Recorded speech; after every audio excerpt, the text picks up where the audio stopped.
Larry, after 22 years of being the commissioner of New Jersey, how surprised were you when you were removed from that position? Well, I was surprised. It wasn't the years that the surprise. The surprise was that these people would wait until the eve of my nephew's funeral to do something so classless.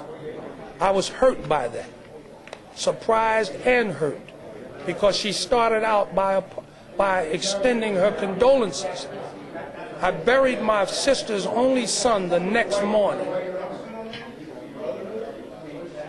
So I had to go to the wake with this all on my mind, and that was very hurtful, because I'm a human being like everybody else.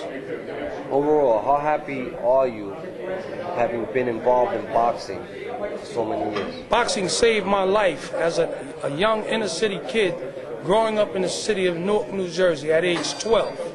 I often wonder where I would be or what my life would be like if I had never seen Sugar Ray Robinson box. I've wondered that many times. So this is a sport that has gave me so much, and to this day has given my family a very comfortable living.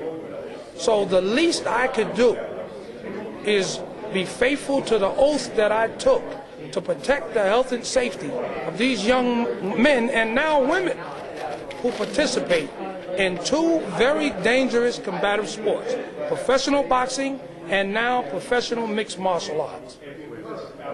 I have a moral obligation to do that, to protect them, and also to protect the state from any serious lawsuits that may occur from a serious injury.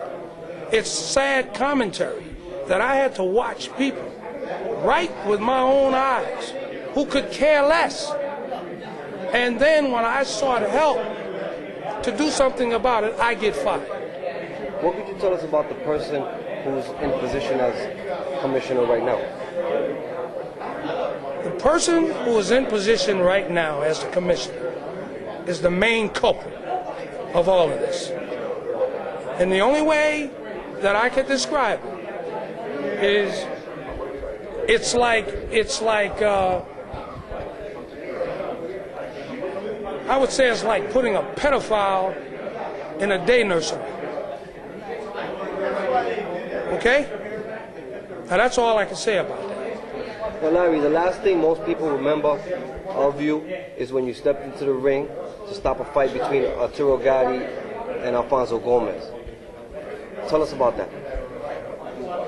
Well, if you look at many of the initiatives that I've implemented over the years in boxing, most of those is the result of my background and my experience as a referee.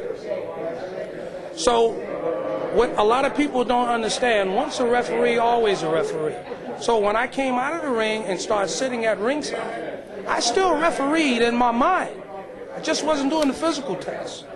So I was always able to measure my referees by what they were doing and if they were with my mind in what they were doing physically.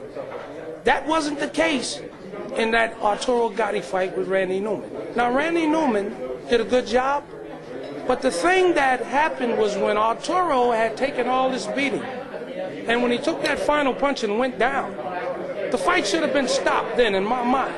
Now, Randy may have stopped it when he got up, but anytime a referee starts to count, there is a chance that he's going to allow the fighter to take one more punch, and one more punch could kill a fighter. I didn't want to see that happen to Arturo Gatti. But when Arturo Gatti fought Floyd Mayweather, I didn't go in the ring. I went around the corner and told Buddy McGirt to stop that fight.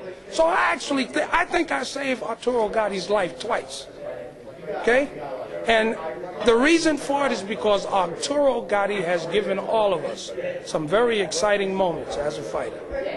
The last thing I would have ever wanted to see was him get carried out of any ring anywhere on a stretcher, especially in the state of New Jersey. Bernard Hopkins has been a strong advocate in speaking out on your removal. I mean, how honored are you to have a guy like Bernard Hopkins speaking out in your support? I am overwhelmingly honored to have a great champion like Bernard Hopkins, with all that he's gone through in his life, okay, to speak out on my behalf. And I think he's doing that because he truly understands what I've tried to do and what I have done. And because he cares about boxing and he cares about me. So I'm overwhelmingly, gratified in what Bernard has been saying and what everybody has been saying.